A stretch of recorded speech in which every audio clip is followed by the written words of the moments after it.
வணக்கம். சற்று முன் கிடைக்கப்பெற்ற மிக முக்கியமான செய்தி ஒன்று வெளியாகி உள்ளது. ஸ்டாலினுக்கு பிடிவாரன், அதிர்ச்சியில் திமுகவின் தொண்டர்கள். நண்பர்களே, இந்த வீடியோவிற்கு ஒரே ஒரு லைக் மட்டும் சப்ஸ்கிரைப் பண்ணிருங்க. திமுக ஆட்சி ஒட்டுமொத்தமாக கலைக்கப்பட்டால் இரண்டாவது முறை ஸ்டாலின் அவர்கள் முதல்வராக பொறுப்பேற்காமல் தோல்வியடைந்தால் நிச்சயம் அமலாக்கத்துறை அதிகாரிகள் திமுகவின் முக்கியமான அமைச்சராக இருந்த பொன்முடி, KN நேரு, செந்தில் பாலாஜி, தங்கம் தென்னரசு, ஒட்டுமொத்த அமைச்சரவையில் மிக முக்கியமான நபர்களை விசாரணைக்காக டெல்லிக்கு அழைத்து செல்வார்கள். சுமார் 5 ஆண்டுகளில் மட்டும் 1 லட்சம் கோடி வரைக்கும் ஊழல் செய்யப்பட்டதாக ஏற்கனவே பல ஆவணங்களும் சமூக வலைதளங்களில் பதிவுகளையும் நம்மால் பார்க்கப்பட்டது. ஆனால் சாட்சிகள் இல்லாத காரணத்தினால்தான் தற்பொழுது வரை இவர்கள் சுதந்திரமாக சுற்றித் திரிந்து கொண்டிருக்கிறார்கள். தற்பொழுது ஆட்சி இல்லாமல் இருந்தால் இவர்களால் ஒன்றுமே செய்ய முடியாது. மேலும் டெல்லி மேலிடமும் இதற்காகத்தான் காத்து கொண்டிருக்கின்றது.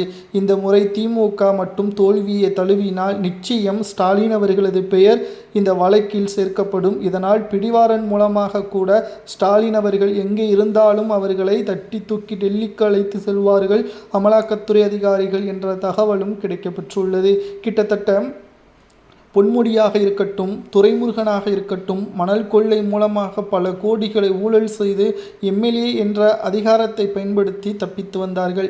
இந்த முறை நிச்சயம் இளைஞர்களது அதிகமான ஓட்டுகளும் SIR படிவத்தில் மூலமாக நீக்கப்பட்ட வாக்காளர்களால் தற்பொழுது திமுகவிற்கு பின்னடைவை தான் சந்திக்கும் என்ற 10 நிறுவனங்கள் நடத்திய கருத்து கணிப்புகளும் விஜய் அவர்கள் ஆதரவு இல்லாமல் திமுகவால் வெற்றியடைய முடியாது. ஆகையால் அதிமுக விஜய் அவர்களை தனது சாதகமாக மாற்றிக்கொள்ளும். துணை முதல்வர் பதவி கொடுத்தால் கூட ஆச்சரியப்படுவதற்கில்லை என்ற தகவலும் கிடைக்கப்பெற்றுள்ளது.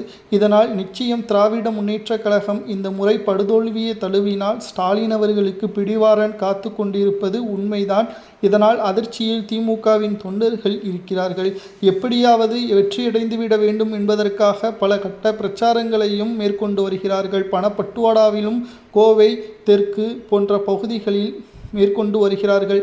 நேற்று கூட செந்தில் பாலாஜியின் தொகுதியில் தற்பொழுது பணப்பட்டுவாடாவில் ஈடுபட்ட நபர்களை கைது நடவடிக்கை மேற்கொண்டுள்ளனர். சுமார் 20 லட்சம் வரை அந்த பையில் இருந்துள்ளது.